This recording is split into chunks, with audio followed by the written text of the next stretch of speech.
Hey guys, welcome back to TechMan. Today, let me show you how to pay with cash on Uber. So I was trying to book an Uber the other day and had this moment of, can I just pay with cash? And the answer isn't as straightforward as you think. So I opened the app and went straight into the account section on the bottom right, just exploring like I normally do. From there, I tap into the wallet tab because that's basically where all your money settings live. Inside the wallet, I notice Uber Cash, which is what the app actually uses instead of physical cash payments. But here's a catch, you can really just show up and pay cash directly for most rides.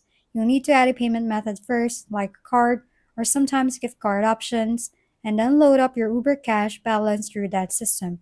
Once it's set, it works like a digital wallet for your rides or even Uber Eats. I tried checking the activity section too, and it actually tracks everything, what you added and what you spent. So yeah, it's not cash in hand, but more like cash that lives inside your phone, which is honestly safer and slightly less chaotic.